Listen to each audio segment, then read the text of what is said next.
As the chaplain for the city of Nashville and Davidson County, I am constantly reminded that we live in a fallen world where bad things happen. Yet I am reminded that God calls us to trust Him with the end of the story as well as its beginning. Life is never an unbroken stream of joyful blessings and extraordinary miracles. We are constantly reminded that sorrow and happiness are a part of our human experiences, and both depend largely on circumstances. In John 15:4, Jesus tells us, "The branch cannot bear fruit of itself unless it abides in the vine. Neither can you unless you abide in me." Time after time, we see and have seen how poor choices lead to physical and moral ruin. And God has chosen to work through both people and things to accomplish the much needed work in healing our land, our people, and even the source of such circumstances that have brought great pain. Our only choice is to ask God to provide a unique platform from which to rescue and bless all people. We give God all tragedies, and He allows us to see His glory from each of them. On today, it is our option to take a stand and move from the places that have caused great pain and remain united to the cross that leads before us. Therefore, let us ask God to give each of us the greatest amount of joy that no circumstance can dampen. And with that being said, let us not lose focus on the unseen God of heaven and to know that picture changes radically, and may our hearts find peace. We are people who look ahead. We are Nashville strong and God's chosen. Assalamu alaikum wa rahmatullahi wa barakatuh. Peace be upon you all. According to the Islamic teaching, the human life is the most sacred. This is why God said in the Quran, من قتل نفسا بغير نفس أو فساد في الأرض فكأنما قتل الناس جميعا. If any choose to kill an innocent soul, God will punish him or her as if he or she killed the entire humankind. And God mentioned as well that if an individual were to save a soul, God will reward him or her as if he or she saved the entire humankind. This is why Islam does not allow any kind of violence or abuse, verbal, sexual, physical, or financial. Having tranquility, peace, and compassion is the expected goal within any family according to the Islamic teaching. God said in the Quran, وَتَعَاوَنُوا عَلَى الْبِرِّ وَالتَّقْوَى. Work collectively when trying to achieve a special goal. A goal like this, eliminating violence, required each one of us effort. I am pleased to be part of this. When we speak against violence, eliminate any product will lead the kids to be comfortable with violence. And by achieving peace, we all enjoy the society we want to be part of.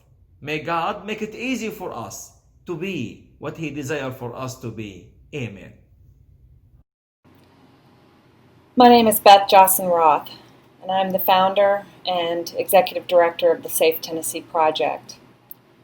Gun violence was something that was not really even on my radar until December of 2012, when a young man who should have never had access to a gun entered Sandy Hook Elementary School and opened fire. At the time, my two kids were elementary school students. They attended a neighborhood elementary school not unlike Sandy Hook. My youngest, who was 7 at the time, was a second grader. 10 days after the Sandy Hook shooting, it was Christmas Eve, and my daughter left a note for Santa under the Cookies for Santa plate. The letter read, "Dear Santa, please take some of my toys to heaven and give them to the boys and girls from Connecticut. I wish the gunman had thought how sad the mommies and daddies would be seeing presents under a tree that no one will ever open." That letter was a gut punch to me, and I thought to myself, what kind of country am I raising my kids in And what kind of mom am I if I know that this is something that is troubling my kids and I don't do anything about it? So I spent the next year studying the issue of gun violence, reading every single academic paper I could find, every research study, every legal case, to try and learn more about the issue and what I could do to affect change. And to this day, I remain committed to doing whatever it takes to reduce the number of people in our country and here in Tennessee who are injured and killed with guns every single year.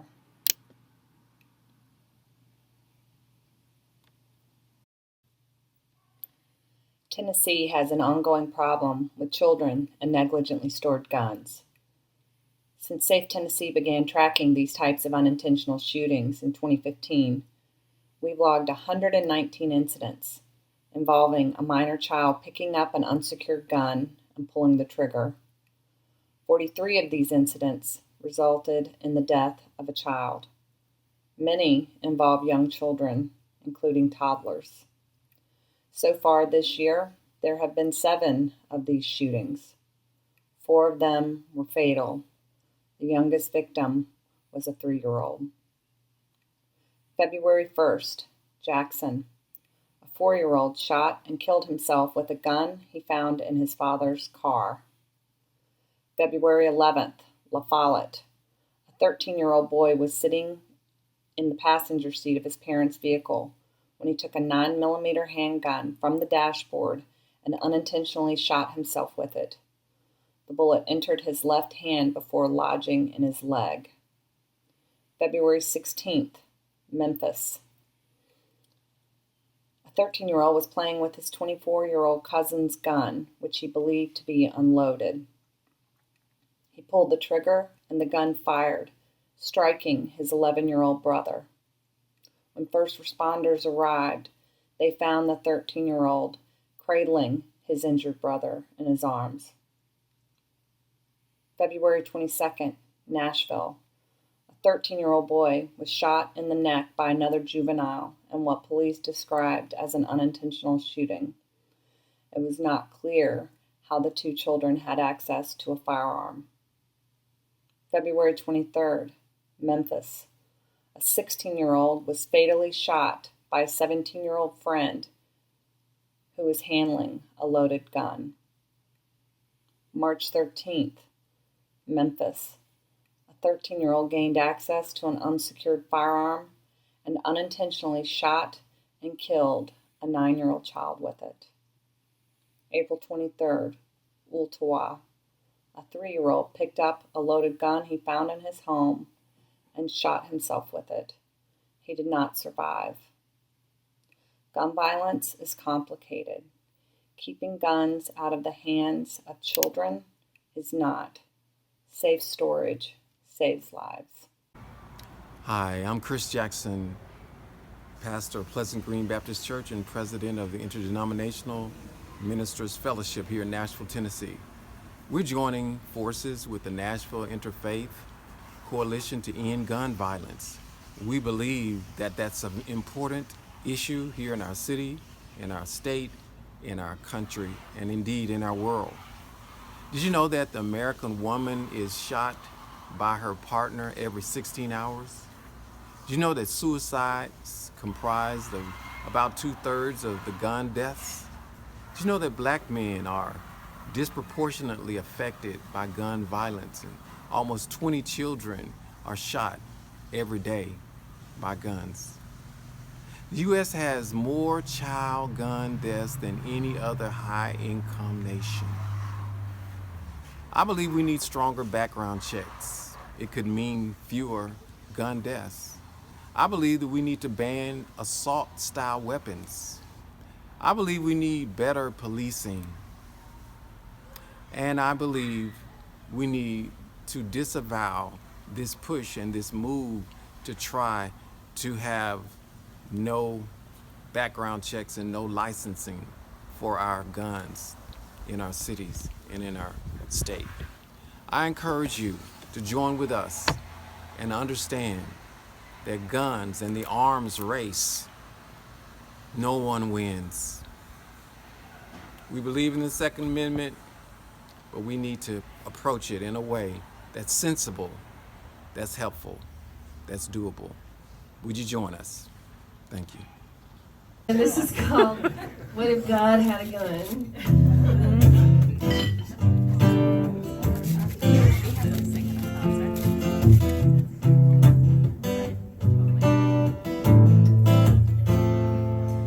What if God had a gun? What if he gave it to his only son? But to protect himself from everyone. Now what if God's son had a gun? For God so loved the world, he gave his son a gun. It's a new kind of redemption. Everybody gotta pay for what they've done. Oh, even a savior's picking a weapon. Oh, what if God had a gun? What a superpower he could become. He wouldn't have to depend on anyone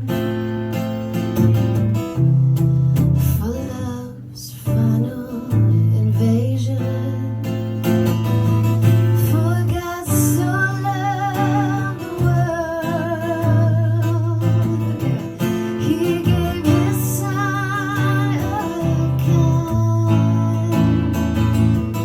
Yeah, it's a new kind of redemption.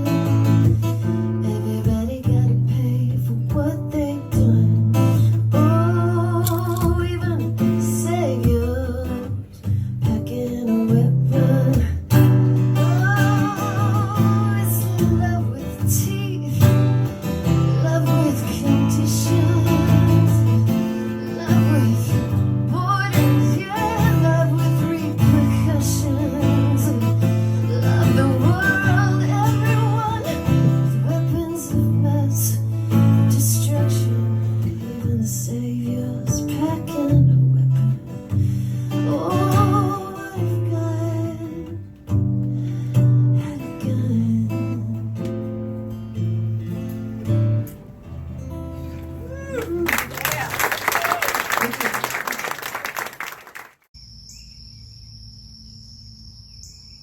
Always upstream or downstream for Stacy Hubbard, whom we called Albert.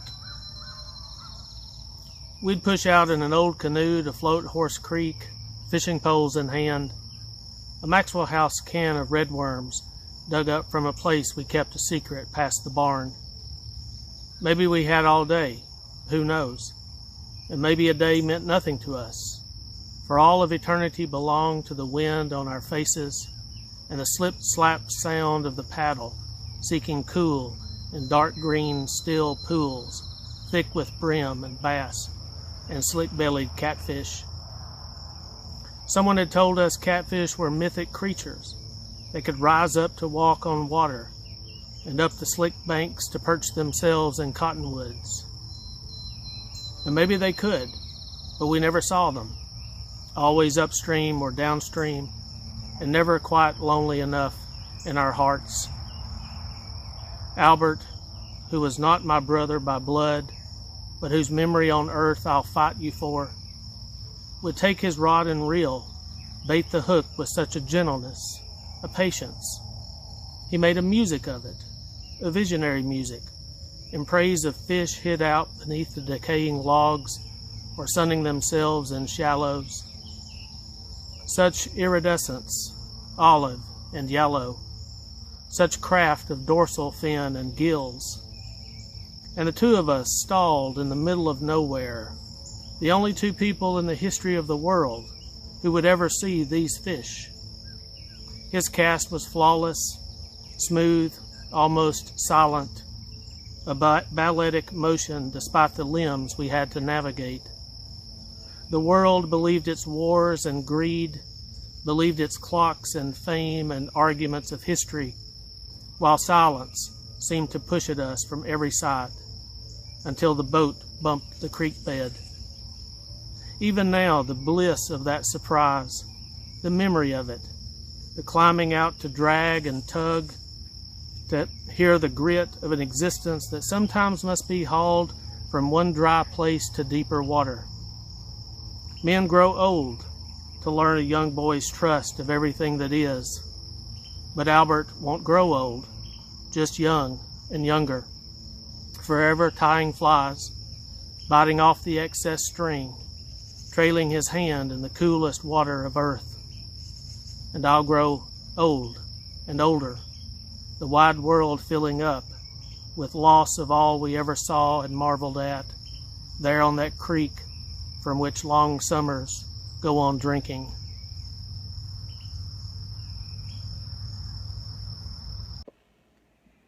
Hi, I'm Reverend Kim McLean, and I'm so glad to be part of the Nashville Interfaith Collaboration to End Gun Violence for the second year in a row.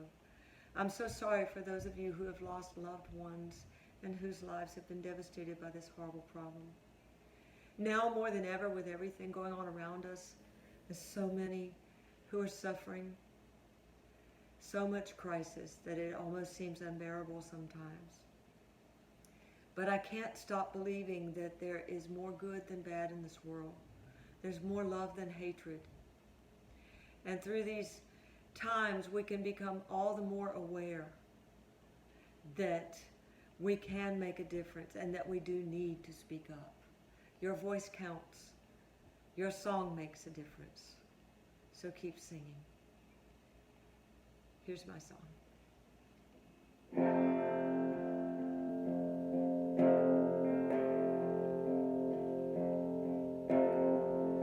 Maybe I'm Rapunzel and I need to let my hair down. Maybe I should fly out of this window and ride the window. Maybe I'm a bluebird and this is happy as I'm ever gonna be. Heaven's not the remnant of some magic carpet, then it's the fading daylight on the blue bonnet. So I think I'll pay attention to the beauty all around me that I see.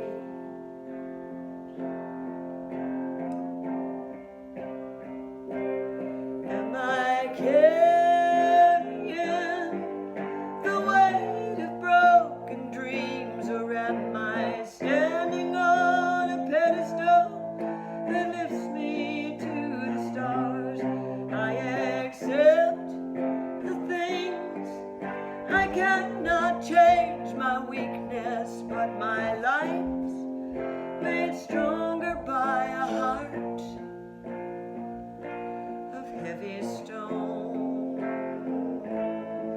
Oh, maybe bliss is only in the minds of fools and lovers. Well, I've been a fool, so maybe I've at last discovered what it means to truly love you and to let you love me as I really am. I have let my guard down like Rapunzel's golden hair.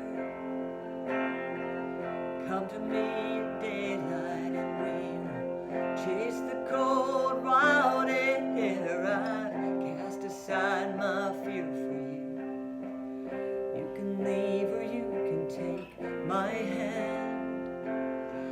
Please take my hand. Am I carrying the weight of broken dreams, or am I